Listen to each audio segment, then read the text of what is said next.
속보, 한국이 세계 최강, 신의방패 개발하자 독도 탐내던 일본 혼비백산. 지난 7월 28일, 우리나라의 차기 이지스 구축함함인 정조대왕함 진수식이 열렸습니다. 정조대왕함은 KDX-3 배치 II 사업의 첫 작품이며 세종대왕함급에 이은 우리 해군의 두 번째 이지스 구축함이기도 합니다. 이지스함은 일명 신의방패라고 불리는데요. 여러분은 그 이유에 대해 아시나요? 지금부터 저와 함께 알아보시죠. 이지스란 무엇일까? 신의방패라 불리는 이유를 알아보기 전에 먼저 이지스함에서 이지스에 대해 알아보면 신의방패라 불리는 이유에 대한 이해가 더욱 쉬울 것 같은데요. 이지스는 그리스 신화에서 제우스가 딸인 아테네에게 준 방패의 이름입니다. 영웅 페르세우스가 잡은 메두사의 목이 달려있어 메두사와 눈이 마주친 적을 모두 돌로 바꿔버리는 최강의 방패로 강력한 방어 능력을 상징합니다. 이 이름을 빌린 이지스함은 1983년 미국에 의해 최초로 개발되었습니다. 냉전시대 미국은 자국의 항공모함을 보호하기 위해 1960년대부터 미사일 방어 체제 개발을 시작했는데요. 이후 RCA, 라디오 코퍼레이션 오브 아메리카 라는 회사에 의해 이지스 방어 시스템이 개발되었고, 이 이지스 시스템을 탑재한 고성능 함정을 이지스함이라 부르며 1983년 타이콘데로가함이 최초의 이지스함으로 취역하게 됩니다. 이지스 시스템은 탐지와 추적, 조준이 모두 가능한 최첨단 전투체계인데요. 현재 미국 외 한국, 일본, 스페인, 노르웨이, 호주만이 이 체계를 도입한 함정을 보유하고 있으며 우리나라는 세계에서 5번째 이지스함 보유국입니다. 이지스함이 신의방패라 불리는 이유는? 그렇다면 이지스함은 어떤 성능 때문에 신의방패라고 불릴까요? 바로 SPY-1D 의상 배열 레이더 때문입니다. 의상 배열 레이더는 겉으로 보기에는 평평한 육각형판처럼 보이지만 수천 개의 표적을 탐지하고 1000개 이상의 표적을 동시에 탐지 추적이 가능하며 이 중 20여 개의 목표물에 대한 유도 통제와 전투 지휘가 가능한 성능을 보유하고 있습니다. 의상 배열 레이더는 한 면에 90도씩 360도의 모든 면을 완벽하게 감시할 수 있습니다. SPY-1D 레이더의 경우 각면마다 4480여 개의 소자로 구성되어 있는데 이 소자들은 아주 빠른 속도로 적을 탐지 및 추적하는 기능을 갖고 있습니다.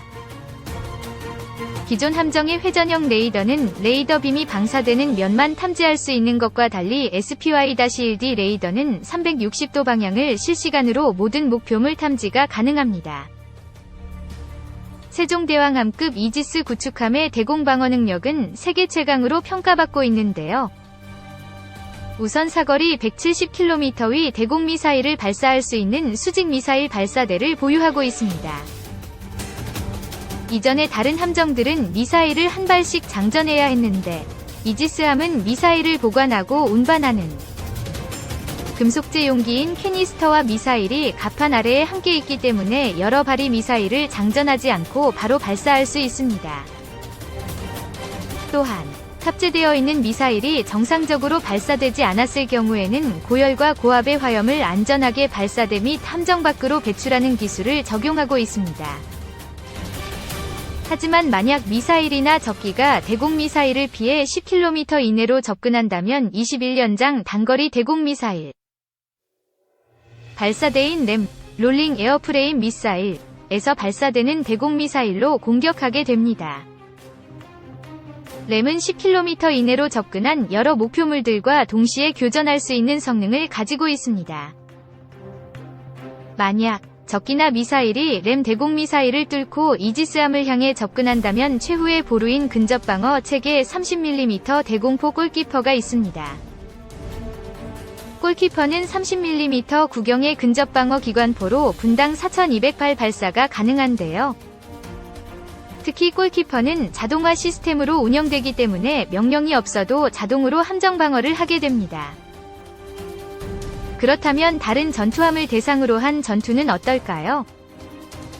수상함과의 전투에서는 사거리 150km, 순항속도 마하 0.8로 수면 가까이 낮게 비행해 요격하기 어려운 대함 순항미사일인 해성이 있습니다.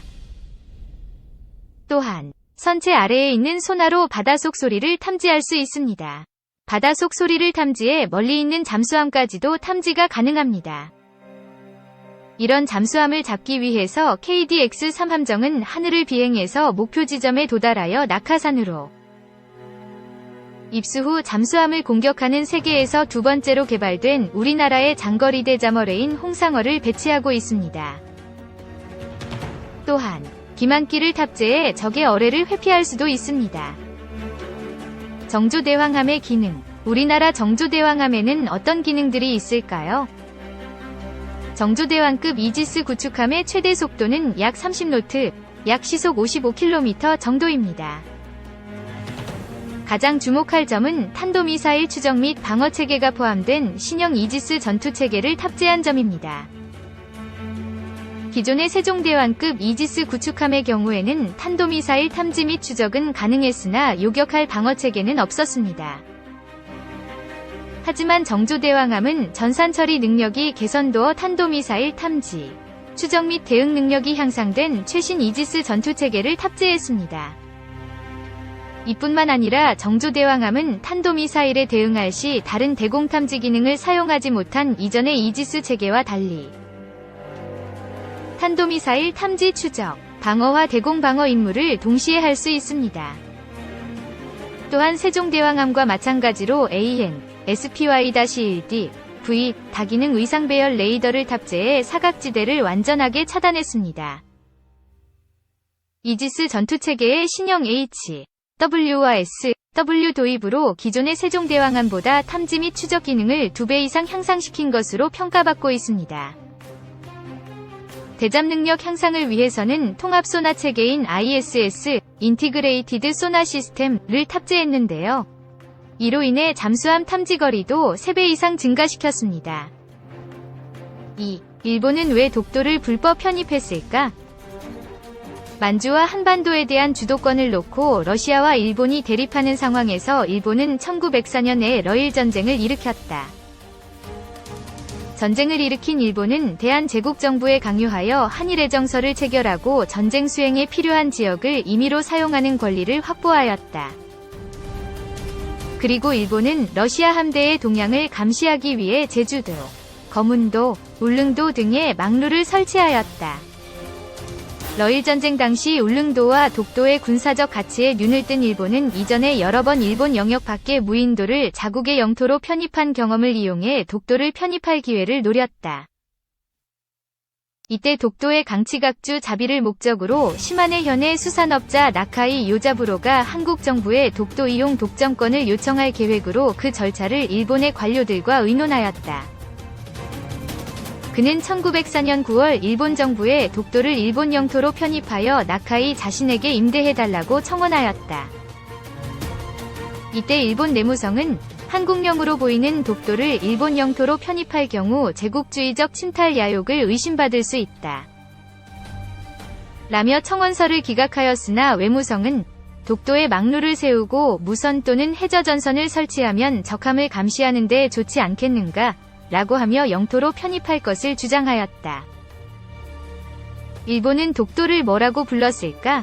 1905년 이전까지 일본은 독도를 마쓰시마, 송도, 랑코도, 리앙쿠르 록스의 일본식 명칭 등으로 불러 명칭을 통일하지 못했으나 시마네현 고시 제40호 이후부터 독도의 이름을 다케시마, 죽조로 변경했다. 일본 군함 니타카호의 기록 1904년 9월 25일에 의하면 리앙코르도 바위, 한국인은 이를 독도 라쓰고 우리 일본 어부들은 량코도라고 호칭한다 라고 되어 있다. 이는 일본 정부가 독도를 강제 편입하기 전에 이미 한국인들이 독도라는 명칭을 사용하고 있는 사실을 알고 있었음을 의미한다. 일본 내각은 이 청원서에 의거하여 1905년 1월 28일 무인도 소속에 관한 건으로 독도를 다케시마로 호칭하고 시마네현 소속 오키에 도사가 관할한다. 라고 결정하였다. 이어 2월 22일 시마네현 고시 제40호 각주로 이를 고시각주했다. 일본 정부는 대한제국 정부에 아무런 문의 없이 독도를 일본 영토로 일방적으로 편입하였다. 또한 이를 중앙정부의 관보에 싣거나 이해관계 당사국인 대한제국 정부에 알리지 않았다. 이 때문에 대한제국 정부는 1년이 지나도록 이 사실을 모르고 있었다. 1905년 5월 동해해전에서 일본 함대가 러시아 함대를 격파하여 전세는 일본으로 기울었고, 이 과정에서 독도의 전략적 가치가 부각되었다. 일본은 1905년 7월 독도에도 막루를 건설하여 울릉도, 독도를 거쳐 일본 시마네 현의 마스에로 연결되는 군용 통신선 체계를 완성하였다. 일본은 러시아와 포츠머스 강화 조약을 체결한 뒤 1905년 11월 대한제국을 강압하여 울산의약을 강제로 체결하고 외교권을 빼앗아갔다. 1906년 3월 시마네 현 관리들이 울릉도에 와서 울도 군수 심흥택에게 독도의 일본 영토 편입 사실을 알렸다. 이에 놀란 심흥택은 3월 29일 강원도 관찰사 서리 겸 춘천 군수 이명래를 거쳐 대한제국 정부에 이 사실을 보고하였다. 당시 대한제국 정부는 독도가 일본 영토가 되었다는 사실은 전혀 근거가 없는 것이니 섬의 형편과 일본인의 행동을 잘 살펴 보고하라 라고 지령을 내렸다. 1906년 5월 10일. 그러나 대한제국 정부는 이미 을사늑약으로 외교권을 일본에게 박탈당하고 통관부가 설치된 상태여서 일본에 항의할 수가 없었다. 다만 대한매일신보 1906년 5월 1일, 황성신문 1906년 5월 9일, 유생황현이 일본의 독도 침탈에 관한 기록을 남겼다.